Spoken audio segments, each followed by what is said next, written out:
आवाज मानदेशात। पंढरपूरहून साताऱ्याकडे प्लायवूड घेऊन निघालेल्या ट्रकने रात्री 9:30च्या सुमारास पिंगळी घाटात अचानक पेट घेतला। ट्रक चालक वैभव युवराज नानावरे वय 35 वर्ष राहणार भंडी शेगाव पंढरपूर यांनी प्रसंगावधान राखून ट्रक मधून उडी मारून ते बचावले, मात्र ट्रकचे मोठे नुकसान झाले। आषाढी वारीनिमित्त पंढरपूरकडे निघालेल्या दिंड्यांचा मुक्काम असलेल्या पिंगळी खुर्द गावाजवळच शनिवारी रात्री ट्रकने पेट घेतल्याने खळबळ उडाली। सातारा लातूर रस्त्यावरील पिंगळी घाटात घडलेल्या या घटनेमुळे रहदारीच्या रस्त्यावर काही काळ वाहतुकीलाही धोका निर्माण झाला होता। ट्रकला लागलेल्या आगीने प्लायवूडनेही पेट घेतला होता, तसेच ट्रकचे टायर फुटल्याने झालेल्या मोठ्या आवाजाने उपस्थितांची चांगलीच घाबरगुंडी उडाली होती। घटनेची माहिती समजताच दहिवडी पोलीस ठाण्याचे सहाय्यक पोलीस निरीक्षक दत्तात्रय दराडे यांनी तात्काळ वळूज नगरपंचायतीच्या अग्निशामक दलाला पाचारण केले। तसेच घटनास्थळी पोलीस यंत्रणा पोहोचून तातडीने रस्त्यावरील वाहतूक रोखली।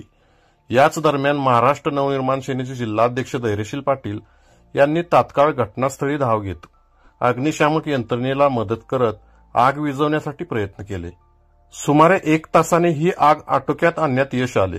यावेळी घाबरलेल्या ट्रक चालक वैभव युवराज नानावरे यांना शेखरभाऊ गोरे प्रतिष्ठानचे अध्यक्ष राजेंद्र जाधव यांनी शेखरभाऊ प्रतिष्ठानचे रुग्णवाहिका बोलवून तात्काळ रुग्णालयात हलवले। यावेळी पिंगळी खुर्दचे पोलीस पाटील महेश शिंदे यांच्यासह महाराष्ट्र नवनिर्माण सेनेच्या कार्यकर्त्यांनी मदत केली।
आज 9:30च्या दरम्यान पिंगळी रानपिंगळी या ठिकाणी सातारा सोलापूर हायवेवर एक आयशरनं पेट घेतला। आयशरमध्ये प्लाय असल्यामुळं आगींचं रूपांतर मोठ्या प्रमाणात चालू झालं।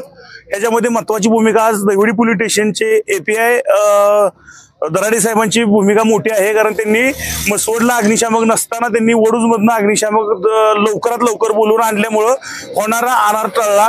आम्ही इथली स्थानिक लोक आम्ही सुद्धा आग विझवण्यासाठी आम्हाला जेवढं करता येईल तेवढं आम्ही सर्वांनी प्रयत्न केले आणि संबंधित गाडीचा जो चालक होता तो बाहेर येऊन रडत होता, त्याच्या छातीमध्ये दुखत होतं। त्यावेळेस